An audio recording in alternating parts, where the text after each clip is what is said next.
Epic Action, a Star Wars Unlimited podcast. Your source for community building, tournament tips, deck building discussion, and all things Star Wars Unlimited.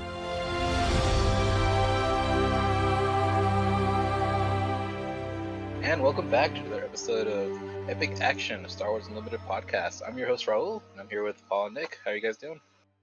Doing good. Yeah, awesome.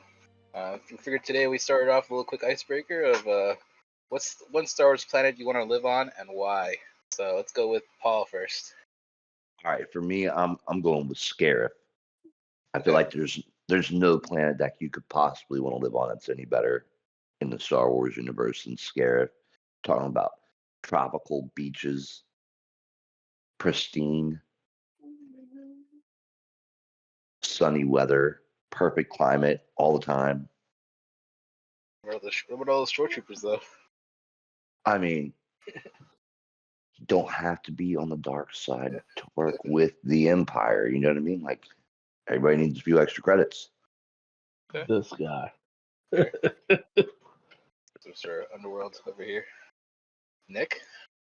Well, I was in with Alderaan because, today, good a day as any to die.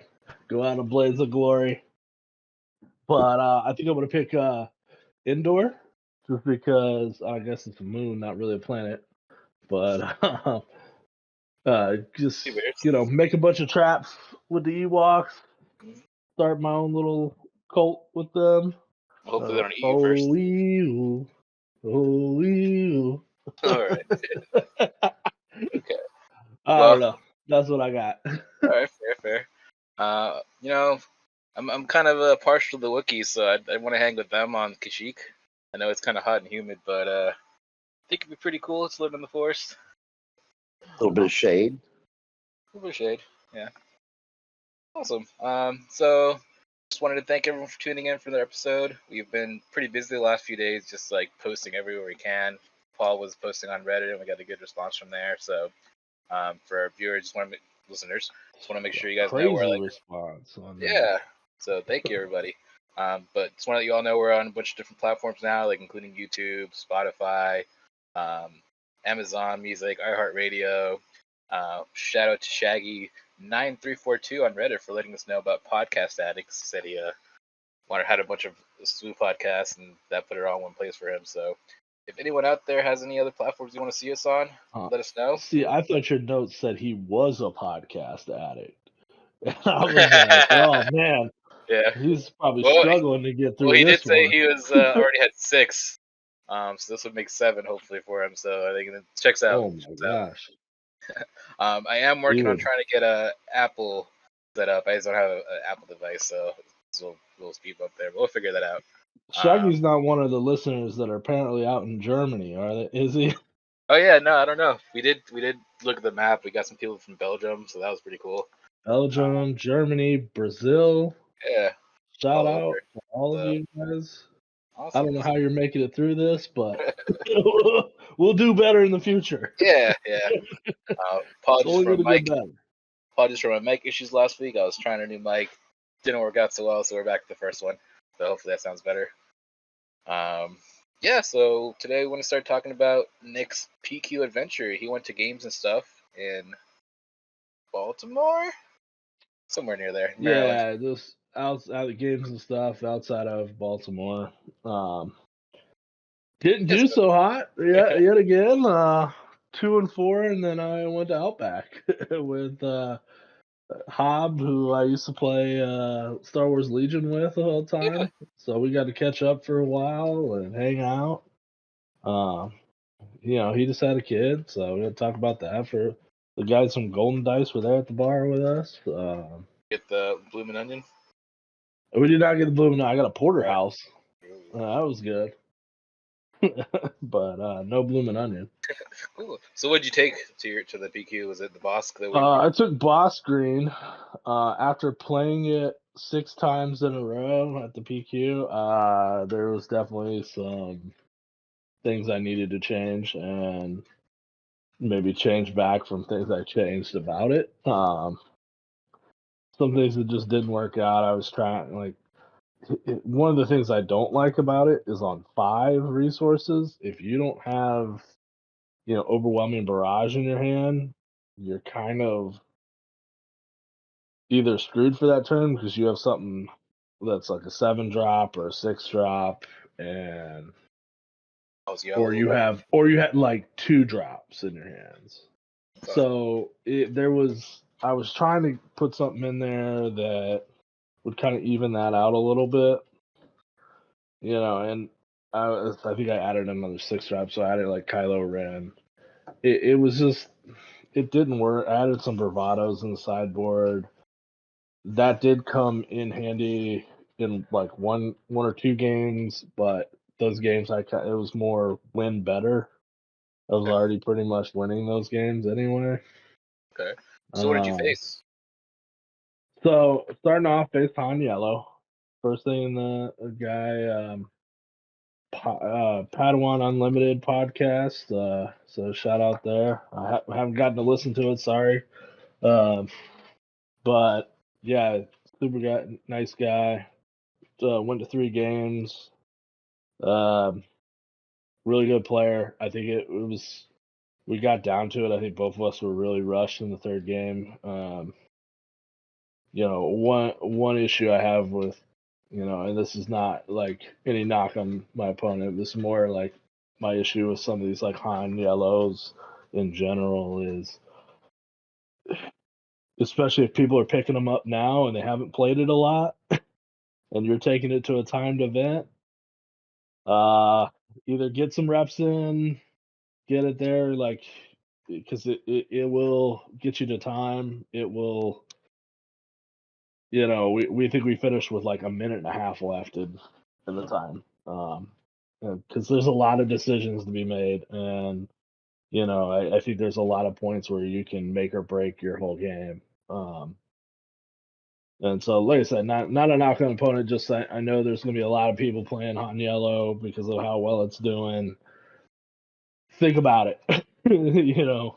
Don't get some reps in, so you can at least make some decisions on the fly and get used to making those decisions. That's because last night I went to we'll talk about that in a little bit. We went to just our weekly tournament, and 3 players, or including myself, were playing Han of some sort. I was playing Han Green, and that was actually my first time playing it. And man, a lot of decisions. Having 2 hands is kind of wild.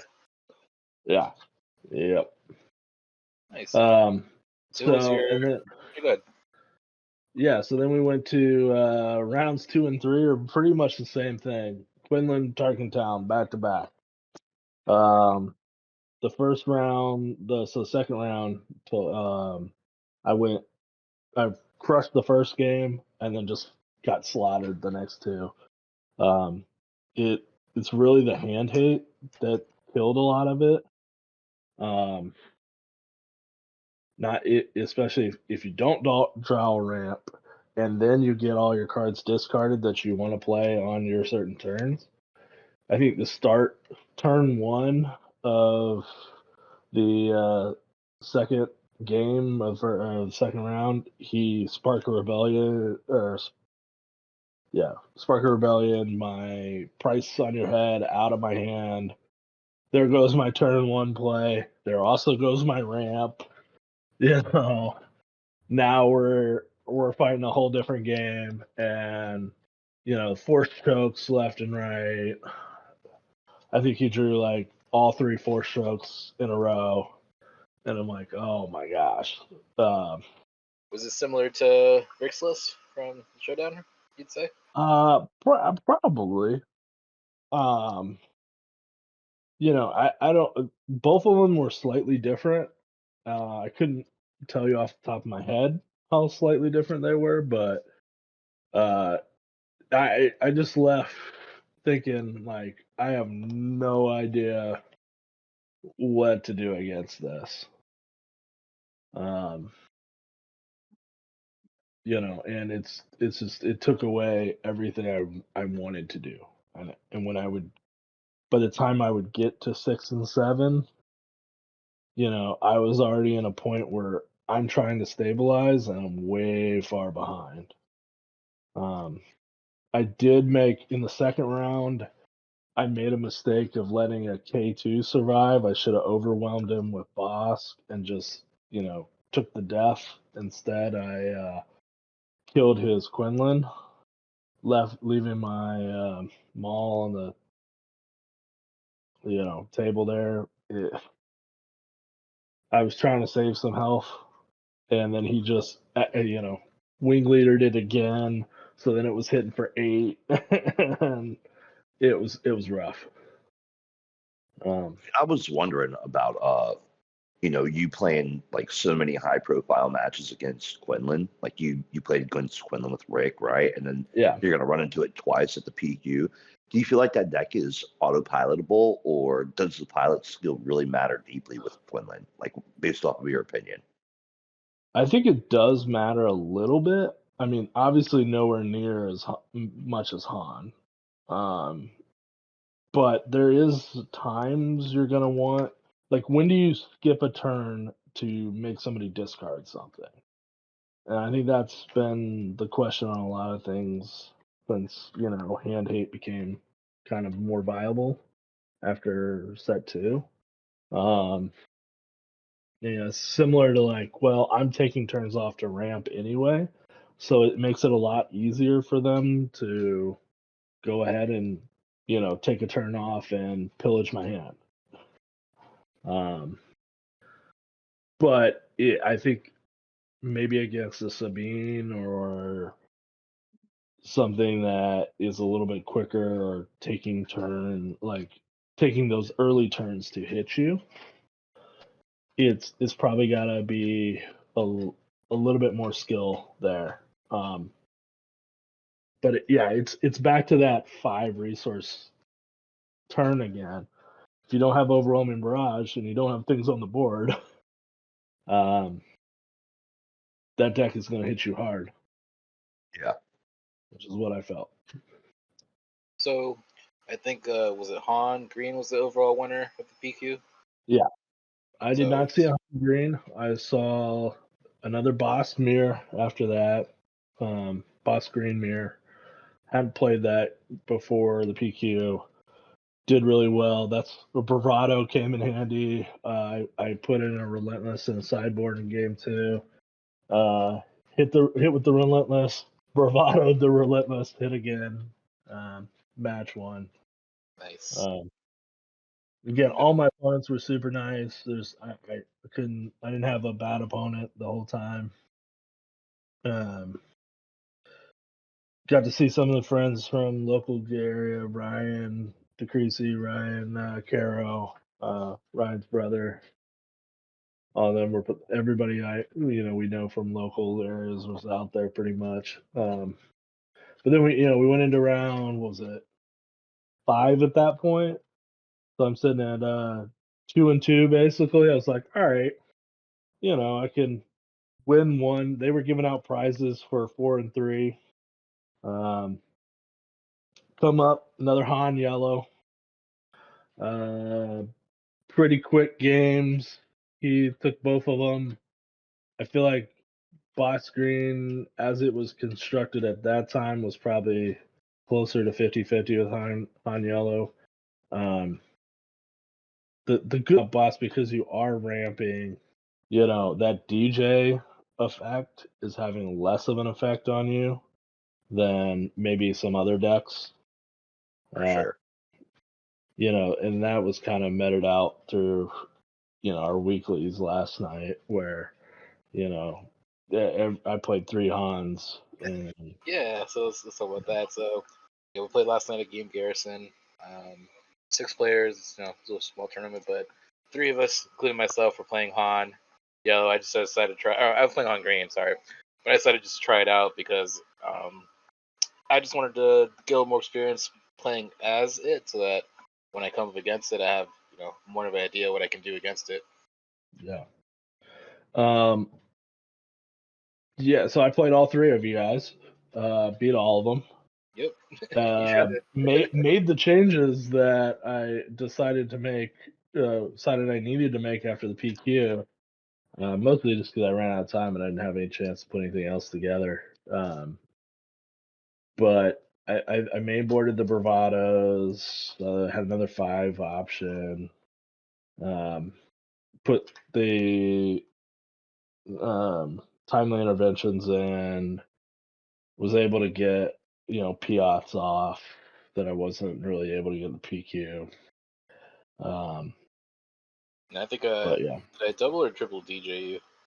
you doubled at least once, and I mean It's that like, game was still close. We took yeah. it both to like 28 health before you finished that one off, Yeah. and then I think your game 3 draw was Yep. rough. Yeah. We actually had a new player come out last night as well, and poor guy had to face 2 Han, 2 Han decks, and he was just playing like a Yeah, modified the Darth Vader starter genetics set. over here. So he's like, "Oh, Han must be good." People are playing him. I'm like, "Yeah, yep." So yeah. So I guess it's kind of gets into a conversation of how you can use your weeklies to kind of try new things for bigger tournaments.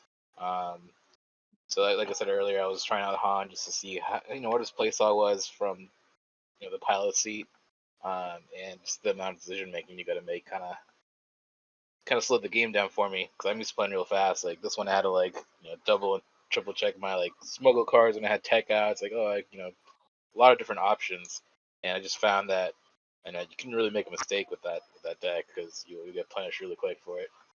Well, and it's not just what you have like in your resource row, but what you're deleting out of your resource row when you're getting rid of the Han supply. For sure.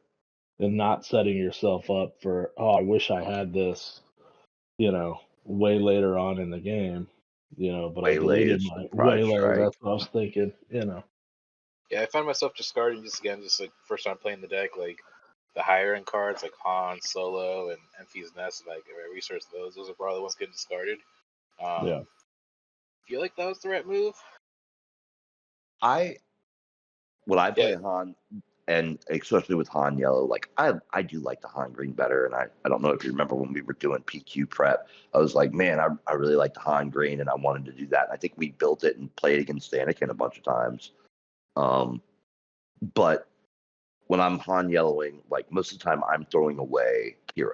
Not gonna lie, like if Kira's not coming out in time to make that huge impact and set the game up for that winning line, then like Kira is the card that I want to throw away. Like I really don't want to spend 6 on her. Yeah. Yeah. And it depends if I have a bunch of multiples in there too. Something might get tossed out. I would say I don't know if you were playing home one, Paul, but for me, if you were playing home one, resourcing maybe some of those lower end, heroic cards, then deleting those, and now they're in your discard pile. Yeah, I had home one to in my bring deck. back up. That's a good point. I didn't think about that. So Yeah, it's easier to bring those back versus trying to bring a Han or an Iffy's Nest back. Right. Now you did try to play Han on 4 resources on me. I was like, "What the heck was this?" I told you, literally my first time playing this deck, so I misread it and I thought Tech just gave everyone Smuggle 4. It's like, no, No. he has Smuggle 4. He gives everyone else whatever their cost plus 2. It's like, oh, okay, can't play Han. Makes sense. So Good God, I was like, "What is this?" Super Secret Tech. Yeah, I may have ramped like 2 or 3 times in there and had a Vader on the board, and That 4 spoiler tech that lets you Yeah. smuggle on 4 everything. yeah, super Watch good, guys. Vader. The new meta, smuggling on 4. So congrats last night, going 3-0, getting some packs. Yep. Awesome. Got a lot of my promos out of the way, so just looking for a few more there. So next I wanted to talk about a bounty I wanted to put out for our local stores. So I just had this idea that it'd be what I want to see it happen, but here's a bounty. If you win a game at a tournament, it doesn't have to be the whole match, just a game at a tournament that one of us is at, by playing Jar Jar Binks. Win a game or a round? A game. Like no, like I said, not the match, not the whole match, just a game, like one game. Oh, like, dude, I'll easily do that with Palp So- double yellow. I've already done that. Okay. Weekly. But playing Jar Jar Binks is the thing that wins the game. So you play him and it pings the opponent's base and it kills him. That's what I'm talking about. So you do that, That's yeah. So you but do that's that. One of like us are there, even if you're crushing the opponent, that's hard to set up. right? As I say, it's one of those things. So if I don't someone know. does That's get that off, I'm putting it out there. Someone do it. Someone win. I'm gonna do it. I'm gonna do it. And I got a sweet trophy I'm gonna make for you. You So know, the if I'm Bombad gonna General. if I'm gonna go 2-4 anyway, I might as well play something fun. Put it in your sideboard. That's Put it out right. for games too. Get your Main Jar Jar decking them. Binks ready, Main everybody. decking. All Yeah. 3 of them. So Three I'm of gonna have them. it's gonna be called the Bombad General Trophy. I'm gonna make it. And Are we calling this a bounty though, or are we calling it Yeah. a challenge? I mean, a bounty I think of more like, hey, go beat this guy. it's a little bit of both. So sure, it can be a challenge, but Like I think we should like put a bounty out on like Ryan Caro, winning 2 PQs and then fair. That's fine. I just wanted to that's make a it more bounty. fun. Yeah, Something yeah. funny, yeah. So if anyone has an idea for a bounty, like or a challenge like that, We should just shoot her create away. like a channel just for challenges and bounties, That and like sounds keep good. track of it. Yeah, that sounds Alright. good to me. Alright, yeah, I like that. Awesome. So Um, that'll be the bounty for at least the next month or so. If anyone pulls it off, because one of us has to be there. And dude, I'm not even gonna be here the next month. What are you talking? yeah, you're going to Japan. Yeah, It's gonna be awesome. fun. Congrats playing over in Japan. We're going to do some recording from Yeah. Japan too. That's going to be awesome. It's Yeah, a wild time difference. I'm gonna 12 hours. try. I'm gonna try to do a little recording. It's weird. Apparently, they don't have Japanese cards, so they use English cards. Are you gonna take a deck with you? Yeah, screw it. Oh, Why not? yeah, take a deck. Find a There's like sport. Go to a one, weekly. a Record couple something. blocks from my hotel, I think. Let's go. That'd be Yeah. cool. So Very nice. Cool. at least I'll stop by the store and it'll be like, "Hey, what's up?" They'll probably look at me like I'm fucking crazy, Cool. So next, Paul had a cool idea earlier. What deck do you fear seeing the most at the moment? For me, I'm torn, man. Like I thought it was a neat idea to come up with this. Is like, what do you not want to play against when you sit down at the table and like, normally when I sit down, I'm like, man, what are you playing? And I get that question a lot too. And for me, I think it's really the Sabine ECL. Sabine ECL. Yeah. Sabine ECL. Okay. I'm gonna say Quinlan Tarkentown, Rick. Yeah. Yeah, I was about to say, like, given my history right now, Quinlan Tarkentown, not that I'm afraid to play it, or just like, all right, great. I'll see you next round. Let's go. Yeah, I don't know. I want to see, like, try to figure out a different way, because I feel like Boss Green has a lot of good play into Han. It's at least a 50-50. Sabine, I did pretty well in the couple times that I played Sabine Green. Again, didn't see any at the PQ. The last one I saw was a Ray Red that was just hand hating the crap out of me again. I mean, she must have pushed Pillage like 8 times during our 2 games. It was just back to back to back. At one point, I didn't have any cards in my hand, just to like top decking stuff, and she had to get rid of it. So right now, any hand hate is really killing me. I don't know. We'll see. I'm going to be playing, I guess, Palp Yellow now because I can play Jar Jar. Yeah, I'm looking forward to fun decks we'll come up with. Speaking of fun decks, I did see over the weekend someone won a PQ with a Finn deck, and man, I just gotta say, Wow. that's awesome. Yeah, congrats. Wow. What was everybody else playing? I don't know. He said there's 10 players there, so I think it was it's a showdown. So 8 people playing Jen Urso and the other dude playing IG88. We're not gonna hate on Jen Urso, right? Come on, guys. Who doesn't want that negative I one, negative I one? was trying to find the least played deck right now. Jen Urso, Jar Jar Binks coming soon. Yeah. See it. You heard it here first. Awesome. Cool. So now I'm gonna quick shout out. So I want to plug my friend's podcast series called Under the Twin Suns. There's a couple of them. My friend is Ruben, and we'll have him on the show here in a couple episodes. But they are focused on Twin Suns. So they do recordings of their games, and they also talk about strategies for that. I watched an episode. It was pretty cool watching them do the whole like negotiation thing. Like one person's like, I'll give you a lightsaber if you don't attack me. It's like, oh, getting fun. So look out for that pretty Interesting. soon. Yeah. Interesting. Well, I guess as the resident Twin Suns hater, or at least not liking it, I'll bring some balance to the conversation. Sure. Yeah. We'll get you over.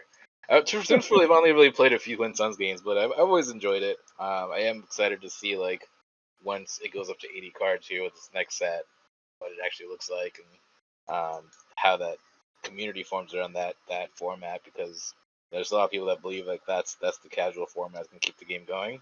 And I still think it's up in the air. We'll see. For yeah, sure. I think it's hard to like if you don't prepare coming to your weekly with the Twin Suns deck, very hard to shift over. Same thing if you don't prepare Premiere and you show up with Twin Suns. Fair. I've actually had You Twin know. Suns take on me the last few weeks. I have a Anakin Ahsoka like double red just because I wanted to be a aggro degenerate, but Yeah. yeah, we'll I'm see. gonna quick I plug Game Genic here and be Yeah. like, once we get them Twin Suns deck pods going, man, I'm excited about them. maybe I'm that gonna maybe start that'll be carrying it. Twin Suns around with me Yeah. everywhere. You know what I mean? It's just I don't have that storage support yet, and because of that, I don't really carry it around with me. I have to really plan to play Twin Suns, and if I know about it, I'll try. I like the format a lot. I think it's a lot of fun to play with 4 people. Before I And get all the hate, I like the idea of how it plays. I just don't like the constructions of like the deck. The limit to 1 Yeah. is really like where it bugs me. I think if it was a 2 of limit, I'd be fine with it. And just going from there, I just think the 1 of limit, and I guess somebody was telling me it's similar to the Magic version. I don't know. I don't play Magic, so we're still in 3 sets too. You know what I mean? Like we're talking about yeah, limit of 1. It's a little bit more difficult to like really synergize and have a lot of fun building Twin Suns with 3 sets. But with this fourth set coming out, there's going to be just so much diversity that's going to hit the field with this fourth set. Like I think it will give us the option to go to that 80 and like really have a good time deck building singleton. And like maybe we can get you to come around once you start opening your packs. We know you hate spoilers, man, but yeah. No, congrats you're on gonna your you're gonna base. see some spoiler. You guys gonna see pack openings. I'll live stream the whole my openings, and I got 2 of the Carbonites. special box carbonite boxes on order. So Me too now. Shout out to oh, Jay you got for 2? All right. yeah. Jay put me in for basically the same order you got. You know, I got the Okay. 4 and the 2 carbonites. So super excited too, and maybe we can all get together and make Well, this a shoot, thing we when should it's just time. come to my. I got a huge island over. Just come over to my house and we'll do it. It might be possible, man. Let me We know. might even have the basement open over here. So we'll see if that's Yeah. something that's happening too. Look forward to that, people. March 7th, right? March Something like that? 14th. Coming up quick. Real quick, Yeah. Paul. Before Yeah, we but move I think on. they're allowed to sell beforehand. Oh yeah, the pre-release weekend. Yeah. I was gonna say real quick, Paul. You were talking about storage earlier. I do dig your Tupperware storage travel Thank you, solution. man. It's just a big like a big giant thing of Tupperware. Huge Just throw your decks in there. he lost like a third of his cards at one point, right? Oh no. He's like, I don't know where all my legendaries are. I don't know where my poles are. I don't know where this is. I'm like, oh boy. Fortunately, we got everything back together. Like, I think I ended up losing like 2 cards total. And they, you know, they're nice cards, but it wasn't like a Vader or a Luke or anything like that. I think I lost a Redemption, and unfortunately, one of them might have been a little bit expensive with the Millennium Falcon being MIA right now. But I still Like, have the 3, so no big deal there on the loss. I don't know. Did you like drop it or something? It's very well possible. It could be in a It could bag. It be could be in in a deck in box. that Tupperware thing for all we know. You know? Nice. I mean, All right, shoot, guys. at the rate it's going, man, I'm gonna need one of those like carts that all the parents pull around on Halloween with the drinks in it, just to carry my cards in everywhere I go. Yeah, I've stopped carrying. Like I used to carry like a binder for each set with like all Yeah, my play sets, but now I'm just carrying like my decks and like a small binder that just has my trade stuff. Makes it much yeah. easier, but it does suck if you're like trying to build at the store last minute. You need like certain cards, but yeah. More shout Anyway, outs to Game Genic, man. When we get that carport XL and we be able to store everything at home and just yeah. carry what we need to carry around with us. Give us a book bag too, man. Nice. All right, guys. So I think here, so we actually have a very special guest that we're going to be featuring on the show here in a minute. We're just going to take a quick break, and when we get back, we're going to have Tom Haid of Curio Cavern joining us. So looking forward to that. So see you guys in a moment. And we're back. So as we mentioned, we have a special guest here with us today. So he's my former boss. He's a great friend. He's an avid Star Wars fan and a sci-fi fan, a successful entrepreneur, and he recently hosted the PQ at Curio Cavern in Springfield, Virginia. My friend Tom Haid, how you doing? Hey, how's it going? I'm doing pretty good. Awesome. Thank you so much for joining us in the show. I know you're, Happy to be here. yeah, you're a busy guy. You run 5 stores, do a lot of events. You play a lot of games. So, tell us a little bit about yourself. I'm an avid gamer, collector, and I just love the culture of everything to do with the hobby world from a tabletop perspective. I do enjoy video games as well, but I'm much more of a in-person tabletop kind of gamer. CCGs especially, CCGs and TCGs. I started out with Magic the Gathering back in 1994. When I was 8 years old, my parents got me that fourth edition starter set. It was like looks like a big book, and you open it up and it has like 2 magic decks inside of it, and I was hooked for life. Yeah. And then from there, I branched out all sorts of other card games that we can get into if you want to. Yeah. Yeah, so I guess my first question for you is, what's your background with Star Wars TCGs? I mean, I know the answer to this, but Nick and Paul don't have much knowledge about it. So, yeah, what's your background? Yeah. All right. So I think it was like 95 or 96 is when I learned of Decipher's Star Wars CCG. And it was pretty phenomenal to see like actual movie stills spliced into the images on the cards themselves. And I fell in love with the aesthetic immediately. At that time, I had no clue how to play. The game was very complex for me, especially going from Magic to something like that. I was just kind of make up how to play with my friends and like after school childcare.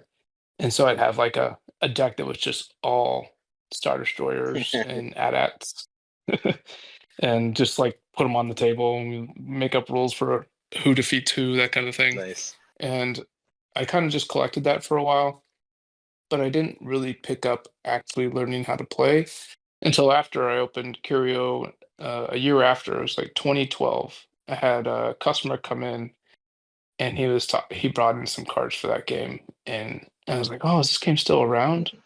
And he said, "No, well, yes, kind of." And I learned about the history of the game, which is really, really interesting. How it lost the license in 2001 to a bidding war against Wizard of the Coast, and Wizard of the Coast won the license, and then they went off and made their own card games. And so Decipher Star Wars CCG was destined to die at that point, but the players were such avid fans of the game that they formed this thing called the Players Committee. Um, and from there, they started to sort of rebuild the audience for the game. It became a grassroots movement. They formed a nonprofit organization eventually. And the way they kept the game going was they would release what they called virtual sets. It was essentially PDFs, images of cards that they created for the game that you could print out and use and count them as like new cards made for the game. And they tested them and everything. It was a very in-depth process. But to maintain sort of the collectability aspect and the value of the game, even though it was out of print, you had to slot those PDF paper inserts over specific existing cards of the game, which was a really cool concept. So they did that, and they kind of went through a few reiterations. Like they rebooted it and started over again from scratch with like their newer perspectives and learn knowledge from past mistakes, that kind of thing. And now they've got it to a point where they've been doing it and they've been running it pretty hot for ever since 2001. But I'd say it's doing really well right now. And when I got into it in 2012, it was like this whole almost like an underground movement of TCG players and TCG fans for this game that everybody thought had died, but didn't. And the more you learn about it, the more you realize there's a really, really rich culture of players who are all like true diehard fans of it. So it's more like you go to those events with that community, and it was like you're immediately kind of welcomed into this really cool group of people who are happy to make friends and happy to have a new person join. That's awesome. And so I fell in love with that. A lot of passion goes into keeping that alive, and that welcoming aspect of it, I think, is important for like any TCG to have. So, Tom, you said something interesting there, because I know you're an artist, and you talked about how having the movie scenes spliced into the card images kind of what drew you to Decipher's version. How does that compare with Star Wars Unlimited? I think like the more cartoonish style. I would call it cartoonish, but that more artistic license to it. How do you compare those two? Well, when I first saw the previews for Star Wars Unlimited, before it was debuted, they had a few card images at the time and some of the art, and initially I was kind of like 50-50 on it. It's like, well, this could be kind of cool, but it feels a little bit. It gave the impression of the kind of game that is potentially going to be too simple, too easy. That was my fear when I saw as you described, the cartoonish sort of imagery. But I understand that they're trying to appeal to a wide range of audiences. They want to appeal to kids, teenagers, adults, and collectors. And to have a non-movie still approach to it, it opens the door for them to do a lot of creative liberties with the imagery. And we're talking about Fantasy Flight already had a deep reservoir of Star Wars paid art, like a custom art they've paid for Star Wars Destiny and for the different board games, and also Star Wars LCG.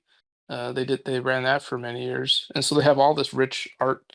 I think they can reuse a handful of it at least, and they probably also have these connections with these artists that made the art for them that they can continue to pay them to make new art. And so I had hopes that as the game would grow, we would see growth in the quality and the imagery of the art. And I feel like we very much have seen that. There's so many things coming out now where it's just a gorgeous piece of work. Like I think one of my favorite ones lately has been like the TIE Phantom. I love the aesthetic of that. The purple clouds in the background of the nebula that it's in front of. It's just they have a lot of really good ways of like they can make an excellent piece of art, and then they can have it become even more beautiful when it's in the hyperspace mode where you get to see the fullness of the picture. I just hope that they do not go the route of one of my gripes with Magic the Gathering is they've gone the route of what feels like AI art when it's not really. Like they did had a few hiccups where it was like they caught the artist using AI art, even though they kind of made a declaration that they're not going to allow AI art. I hope that things don't go in that direction of feeling sort of cookie cutter, photoshopped AI kind of vibe, because when you have this the cartoonish and you have the comic book style, you can have a really rich culture of art. Especially for me personally, the more you get into like the comic book style, that's where you get like really, really impressive art that pulls you in. And we're starting to see more of that too. I was looking at the spoilers for set 4. There's definitely some like really high quality art coming out. Cards they're doing. I think those are gonna look really cool. Anyway, so getting back to Star Wars Unlimited, I know you kind of touched. You were worried that it was simple. It might be simplistic. Um, Obviously, in my opinion, it didn't end up that way. So, what kind of makes it different? What do you like about it? How do you compare it to other TCGs? All right, so initially, the thing I like the most is the interactivity. We're very back and forth with the actions, and coming from an avid Magic player background, that was just really nice to see. That one of the few gripes I have about Magic is there'll be a fair amount of downtime where you're twiddling your thumbs while your opponent is deciding their several actions in a row turn. Whereas Star Wars, there could be downtime where your opponent's wrestling over a decision, but it's that single particular decision, and meanwhile you can plan out how you're going to respond to that decision that they're going to do. So it feels very much more like almost like a game of chess. And similarly to chess, you also have kind of the planning ahead a few moves aspect. When you know that you're going to have actions coming up in the proper windows, you can better plan ahead. Okay, like 3 actions from now, where do I want to be in this turn? That kind of thing. Um, and there's some cool ways to do some baiting and bluffing when you have that dance of action, action, action. So I like that aspect a lot. Otherwise, I really like my favorite format for Magic is Commander, and I love how in Commander you have you pick a card, you theme your deck around that card, and that design element is built into Star Wars Unlimited when you pick a leader and you pick a base, and you're not really theming around your base, but you're definitely theming around your leader to some extent because all the leaders have sort of build around me mechanics that you want to abuse as much as possible. So I love that aspect as well. I love that you never get to use a Magic term, mana screwed. Right. You can always resource cards. You can, however, get some opening hands where it's like, dang, I have nothing to play Even this with turn. all of them. Yeah. Yeah. Yeah, I mean, I think Yeah. there's Sorry. Good. definitely sometimes you can build around the bases too. I think we've seen Sabine ECL where you're definitely getting some of that as well. So sorry, not to steal your thunder there. Yeah. Um, I was just gonna say the last thing I really appreciate about it is I love deck building. I If I look at yeah. I do it on SWDB.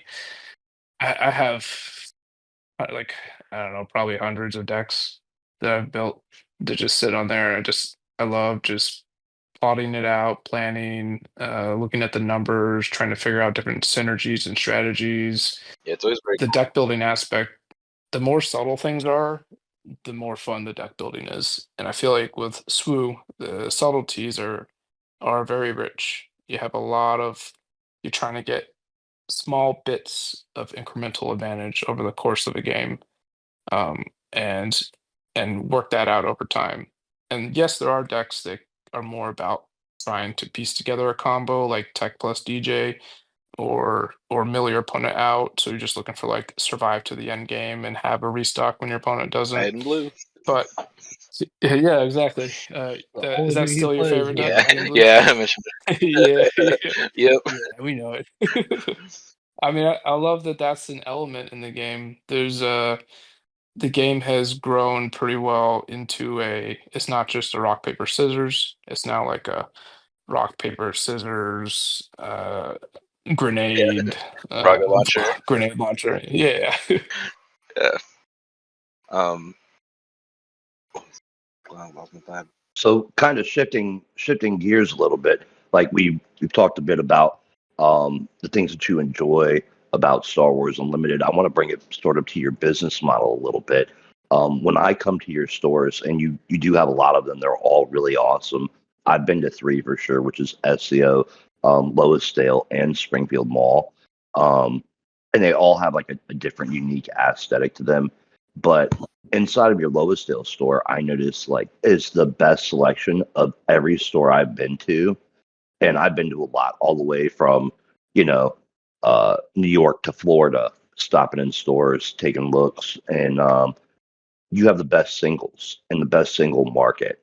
When I want to trade something in, when I want to get something, I know that I can pretty much get it from Curio at Loisdale. Uh, what kind of business model like puts you into that position to have sort of the best selection? Well, first of all, I really appreciate that compliment. That's very meaningful to hear.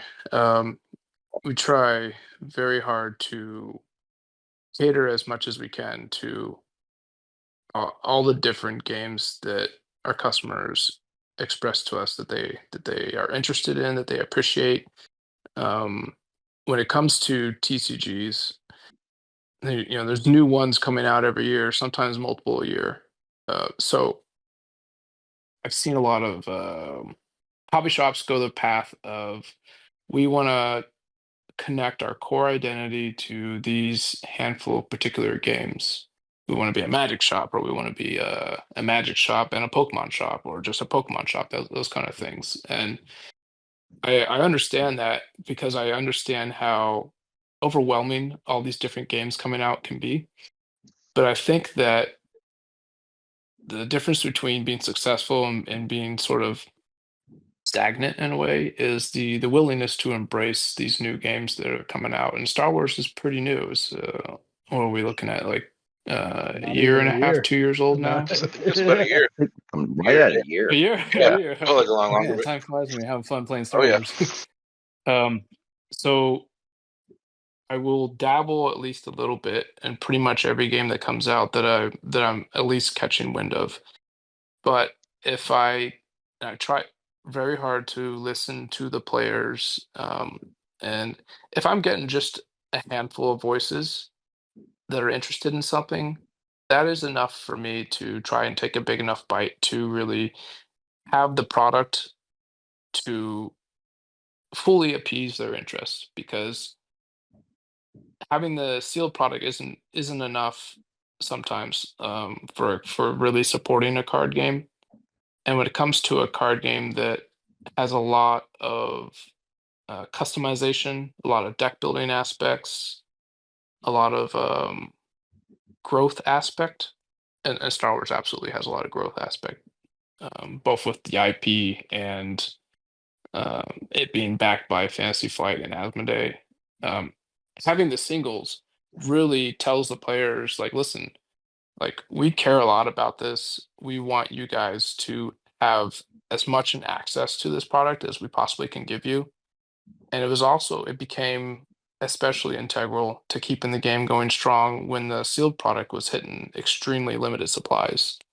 It was like, yes, thank goodness we brought in all the singles, because now we have something that we can give to the players where otherwise they're not able to even get into the game because they can't find sealed product anywhere. Now we don't have that problem anymore. There's a little bit of an oversaturation, maybe more than a little bit of an oversaturation of sealed product for Twilight, and still some for Shadows as well. But it does look like Asmodee is course correcting into a healthy medium. I think it took them a little while to really nail down how much product to print to meet the right amount of demand. And it looks like with Jump to Lightspeed that they're going to have it be throttled release, slightly less print run. I think it will kind of hit the mark. It'll probably hit the bullseye. It's looking like it's going to hit the bullseye. Like they're definitely limiting the Carbonite booster boxes allocations. I'm already starting to get those from distributors, and I'm getting allocated in all my Carbonite box numbers. And the boosters themselves, the regular boosters, are not as available as they were with Twilight. well, I know my entire Awesome. first deck was yeah, built I off think of singles from Curio, so I definitely appreciated it. it's yeah. Um, You're For very welcome. sure.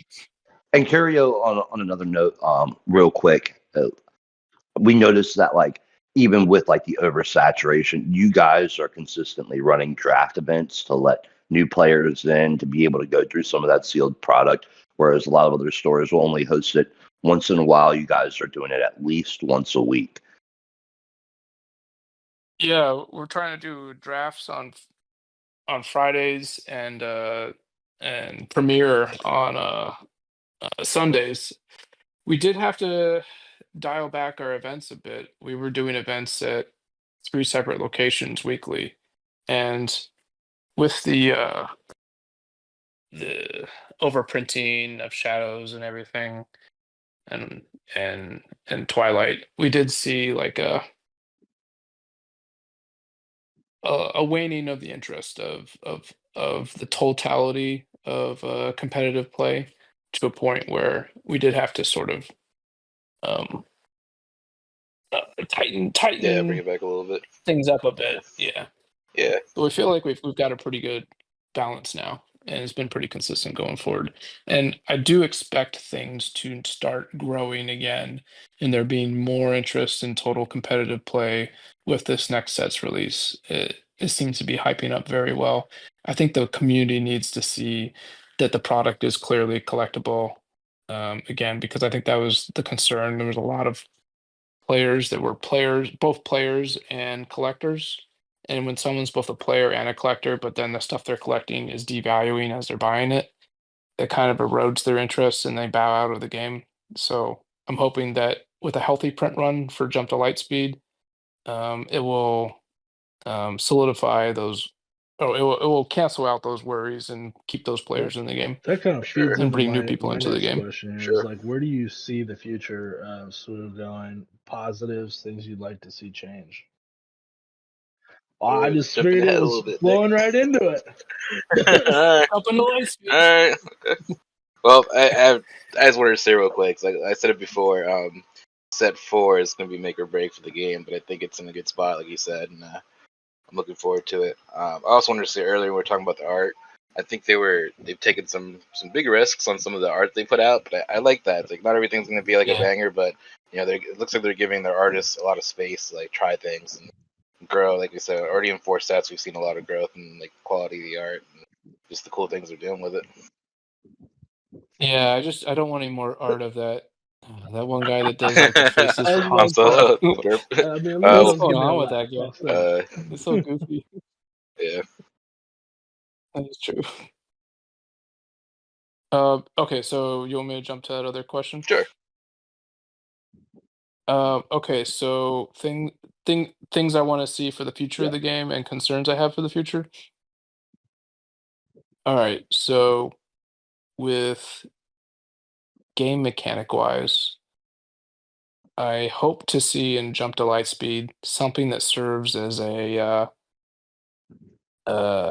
shield essentially against upgrade hate, like a card that says like if your upgrade's about to be destroyed, you can destroy this card instead or something like that.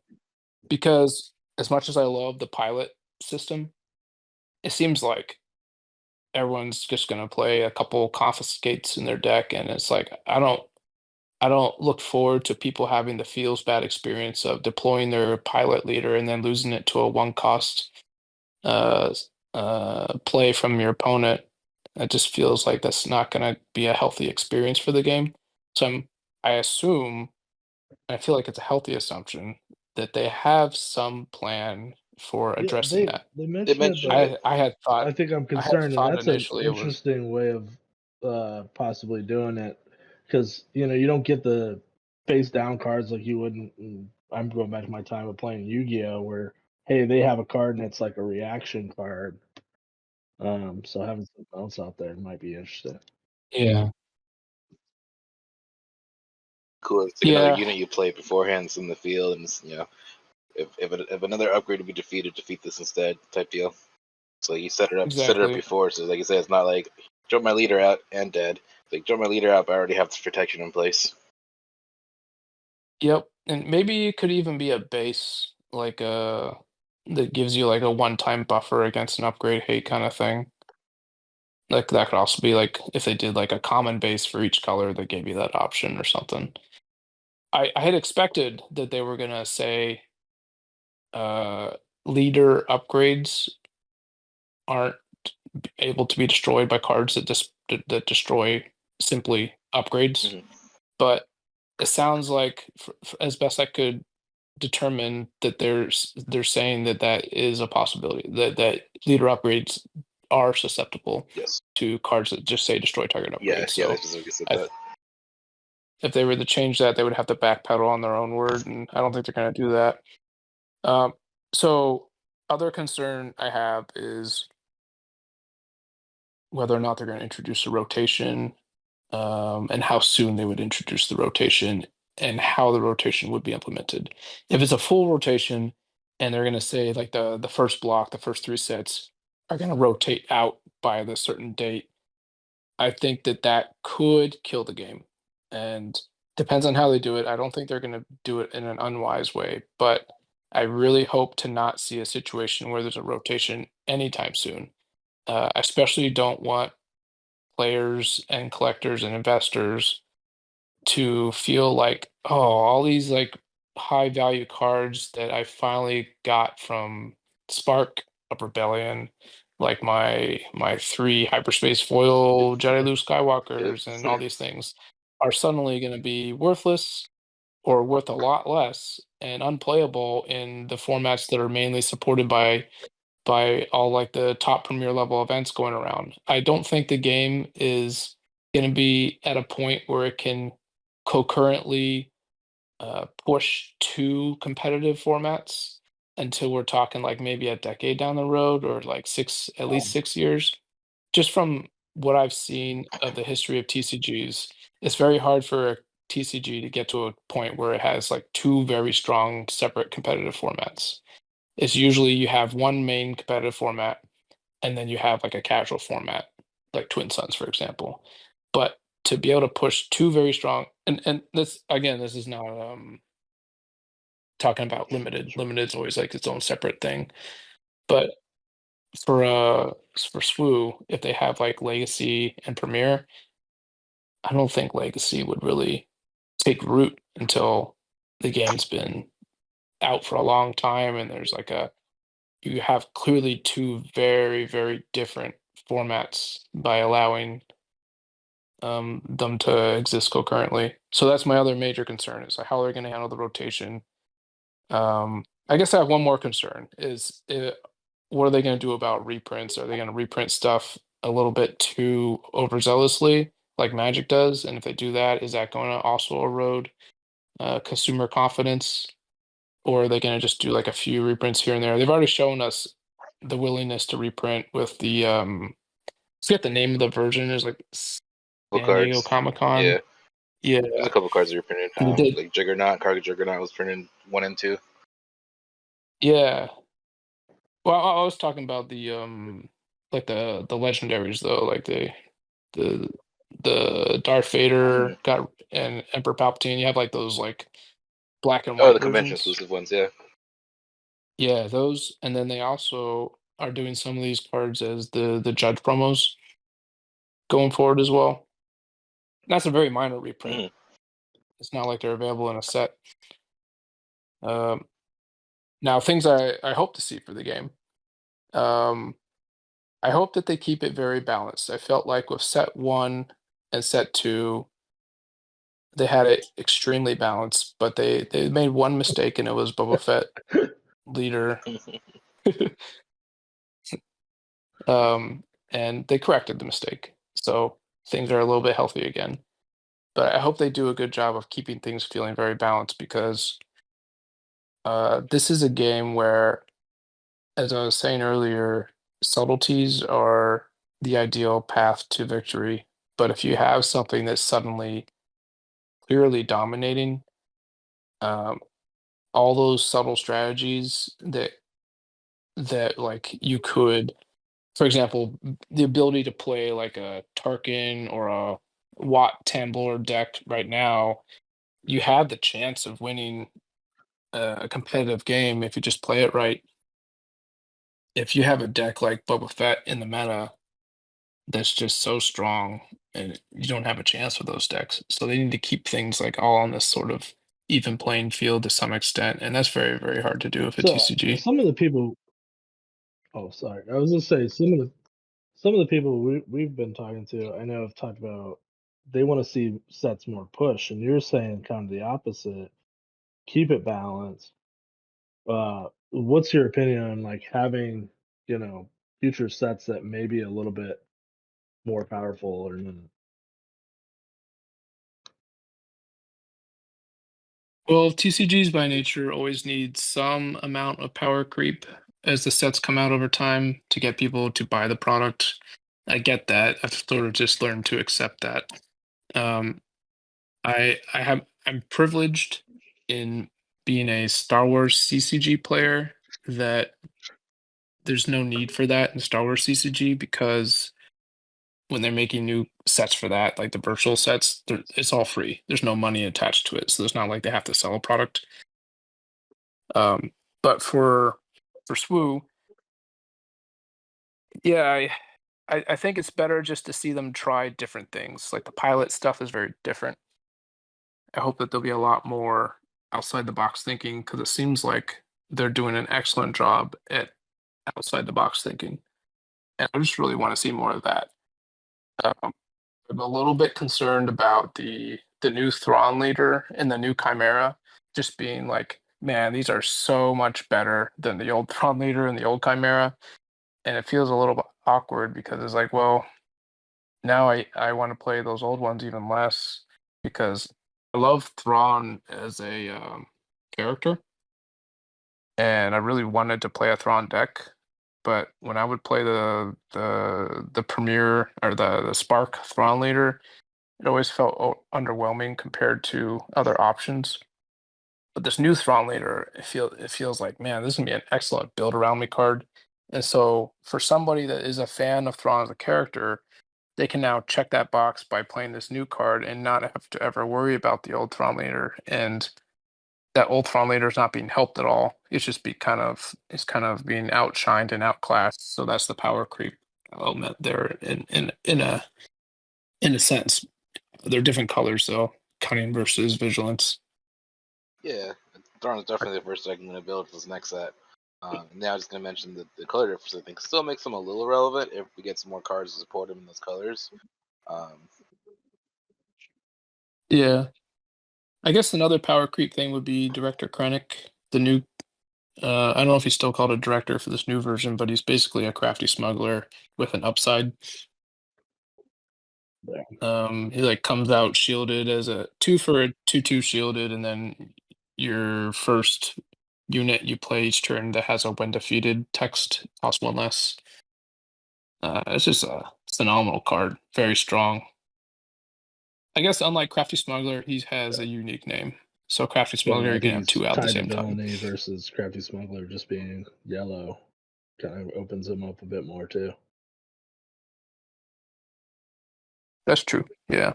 And the other comparison we had was L3, and that I guess L3 is kind of like the hero version of what Krennic is. You know, it's 2/2 shielded, but unlike with Krennic, L3 you play it as a 2/2 shielded, you only have a 2/2 shielded. You don't have a 2/2 shielded with an upside. You have the option of playing it differently by smuggling it out for 4 or instead rescuing a captured unit. But with Krennic, now you just get straight more total for your investment. So I'm wondering if we're going to see a lot more of that, or if we're going to see just a little bit of that here and there. Because until the game does rotate, the more things like this Krennic card that are just more total for your investment, the more decks are just going to play those cards over previous iterations. All right. So I kind of want to take it back a little bit to the environment at Curio. As far as success of the game in your stores, I think one of the most important things is just how welcoming the place is. You come in, you're always greeted, everyone's saying hello. It's just a very fun place to be. I've been going there for over 10 years. It's like a second home to me at this point. What do you think makes Curio so welcoming? Like why do you think it's such a good environment to be in? Well, this will be tooting my own horn a little That's what bit. you're here for. No, but, go ahead. The ethos is to be a home away from home for people and to always be as welcoming as possible.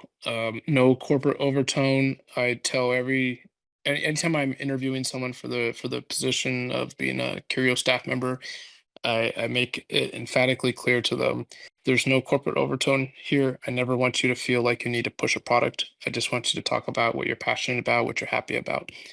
Um, so we're trying to be as welcoming to people of all hobby interests and enthusiasms.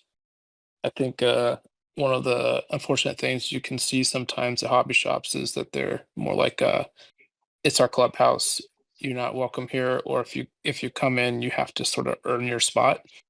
And I don't like that dynamic. I very much want anybody that walks in to feel like, hey, please sit down, make yourself at home, um, enjoy yourself. And in that respect, we also will never charge people just to sit down at the tables. It's always going to be free to hang out. Granted, there's events that have entry fees and everything, but that goes towards the pricing for the events. I saw it just the So other day. that's always I saw it just the other day. I was playing Legion, but I saw Philip and Commander, and the guy just walks in. I think first time in the store, and he's looking around, and I don't even think they were prompted. They looked at him as like, "Hey, you looking for a game? You want to join us?" And it saw some new friends made. yeah. I mean, that's what it's all about. It's about fostering a community, and when I see people make friendships in the community, it's just the most rewarding, meaningful thing. I love to see people make friends and to help that happen. That's what it's all about. That's why I started Curio in the first place. I spent my entire childhood and young adult life going to hobby shops on Friday nights, to find a sense of belonging. So, I was a pretty shy kid, dealt with a lot of bullying in high school, and so I didn't have a lot of friends. And it was going to hobby shops every Friday night that was the absolute highlight of my life. I just looked forward to it every week, and I learned a lot from that experience about what works and what doesn't work.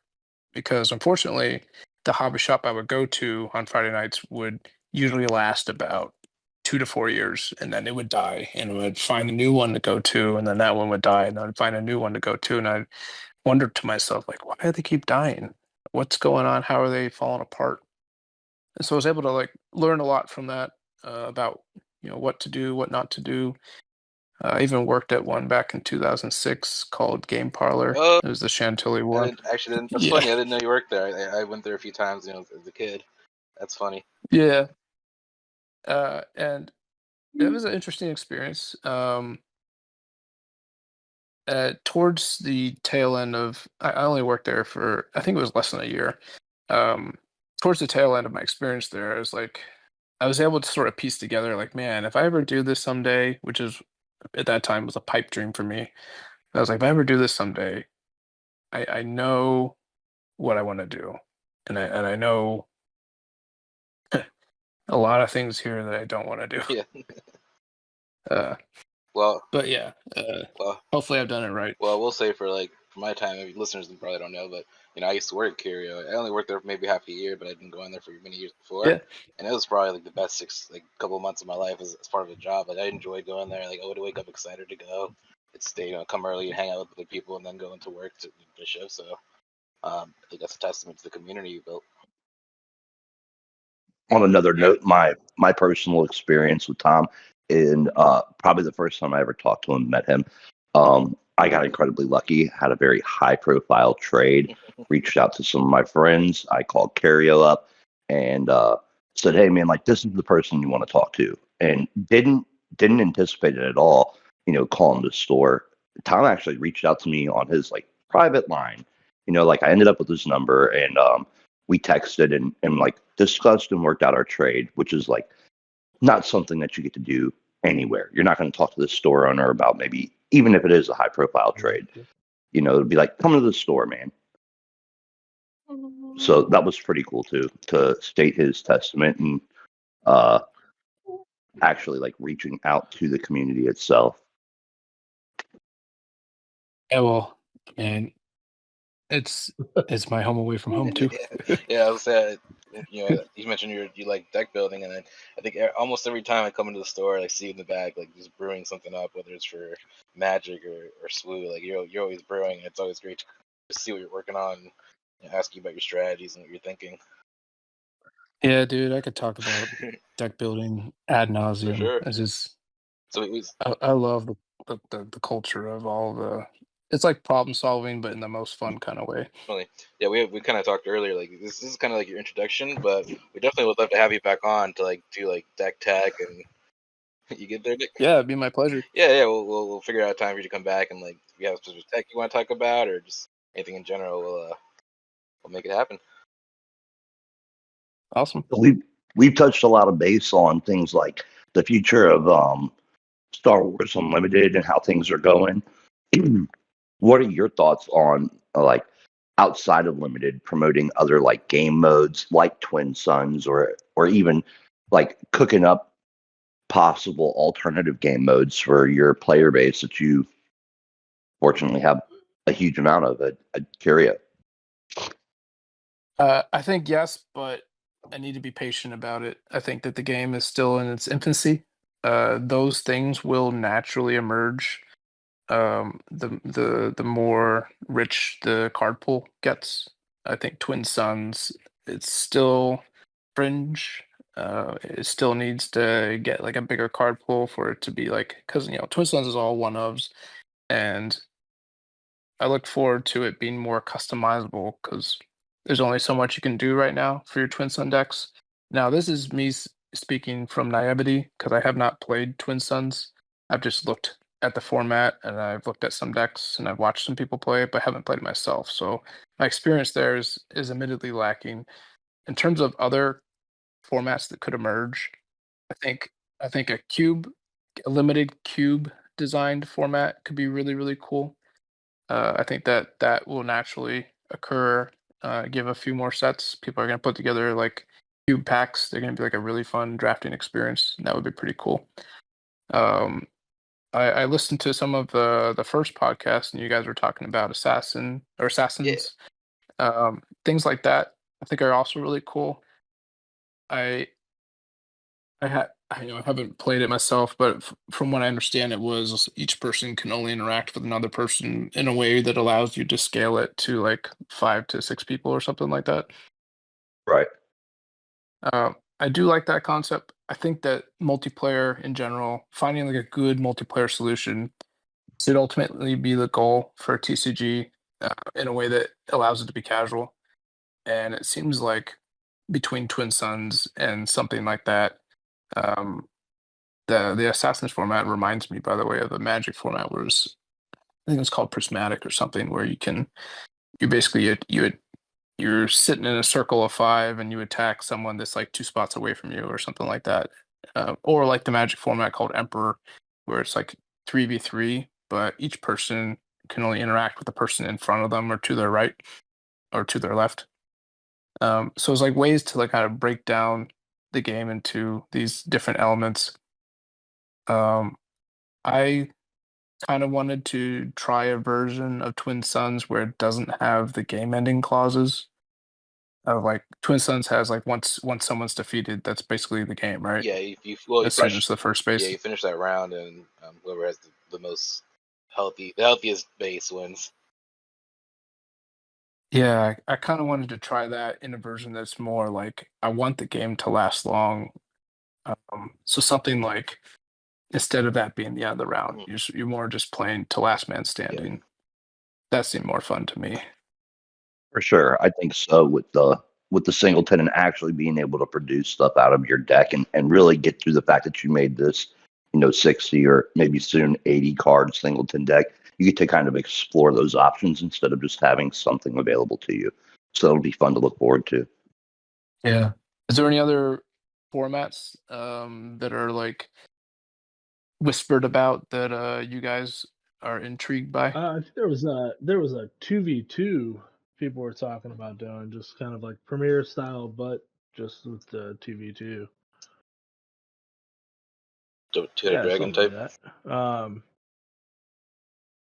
Oh, that's Do a you, good do you share a question. base? I have no idea. We didn't end up playing it. Somebody was just we were kind of just spitballing. I think alternate modes. Yeah, Um, what are your I thoughts? do like. That could be I pretty think fun my though. I biggest think issue with Twin 2v2. Suns Sorry. is just the deck construction being so different than Premier. It's not very. You can't just like show up one night with a Premier deck and go decide to play Twin Suns. Like I think that's my biggest issue with it, and I think that's where it falls short of maybe helping build a community in a more casual environment. Yeah, I think Twin Suns, it just needs to be clearly a very casual format. That way, someone can dumpster dive into a bulk box and piece together a Twin Sun deck from just commons and uncommons and have fun playing it in a multiplayer setting because it's not as much about winning; it's more about just chilling. Because you see that a lot with Commander for Magic, where yes, people will sometimes try to make the most powerful deck ever, but then a lot of times people just try to make a deck that's fun or thematic. And with SWU, it's going to be very fun and cool to make a thematic deck, like an underworld deck, or like a deck that's about um, a couple different bounty hunters and their equipment and their ships and that kind of thing, but not necessarily strong. I think that you really want Twin Suns to be the casual format where people aren't playing it to win; they're just playing it to have a good time. It's going to be really fun, I think. Twin Suns coming out with the Jump the Light, Speed Synergy, and you have, possibly two different pilots. So go ahead and upgrade Hate 1. Did you get the right one? So looking forward to some of Yeah. that. So we're coming up on time here, so I just wanted to go around one more time. Do you have any final thoughts? No, man, I'm good. I think Tom, thanks for being here. Thanks for going along with us and possibly coming back. Thanks for having me. Tom, did you have something else you were going to add? Oh, I just wanted to say that the I was thinking more about the 2v2 format. I think that for SWU especially, there's a lot of parents and Hmm. kids that play together. Definitely, yeah, especially Curio, And Will Ashton. yeah, yeah, we got a handful of Yeah. folks, and I think that 2v2 could be a really cool way for like a father and son or something similar to play, and in a really like meaningful experience kind of way, like a bonding experience. So I wanna look more into that now. I'm inspired by what Yeah. that could be for I people. heard you're also doing a under 16 tournament. They're working on it, right? Yeah, we're looking into that too, like a juniors league. We got that going for Pokemon at Sundays at our Springfield Mall store, and one of my employees put the idea in my mind, and once it sat there in my mind, I was like, yeah, that would be really cool. And I think we got a good enough amount of players under 16 to get that going, and it'd be nice to see that maybe even run alongside an adults league on the same day or something, like, or even concurrently. That way, like a father could bring their kid and they can both play in their different brackets or something like that. But it's something more for us to explore, but we're definitely looking into it. Paul, did anything else you wanted to add? So thank you so much for coming out, Tom. We definitely appreciate it, man. Yeah, we'll looking Yeah. forward to having you on again. Before we go, I do want to plug. There's two showdowns coming up, SCO and it's in Springfield, Virginia, at the mall on February 8th. Starts at 11. I think what time do the doors open for that? Mall opens at 10 a.m. that Yeah. day. And then on February 22nd, we're gonna have, Tom's hosting a second showdown at his Curio Lowisdale location, and that starts at 10 a.m. with the 9:30 doors. So I believe the Melee GG links are already out there, and we could. For that one, yes, and we're going to be getting the one on the 8th out soon too. Awesome. Well, we'll make sure to share those links on our our postings when we get them. But we're looking forward to it. I know I'm hoping to make the 8th one. I'm signed up for the 22nd one, but we'll see. Maybe I'm coming back from Japan the night before, so Yeah. yeah, Ooh, yeah. That'll be fun. some layover battles. Yeah. Awesome. So just a reminder for everybody, Curio does two weekly events. Friday nights at their lowest location. I guess they're both lowest location. Do drafting. Then Sundays do premiere, and we'll put the dates and times in the posting and description so you all can make sure to check it out. Tom, anything else you'd like to add? Just that I really love talking about anything Star Wars, hobby shops, TCGs, whatsoever. Happy to be here. Happy to be here again, and thanks for having me here as well. All right, and that brings us to the end here. Thank you all for listening. Hang out with us. We look forward to the next episode. I'm Raul. I'm Nick. Paul. I'm Tom. See you next time.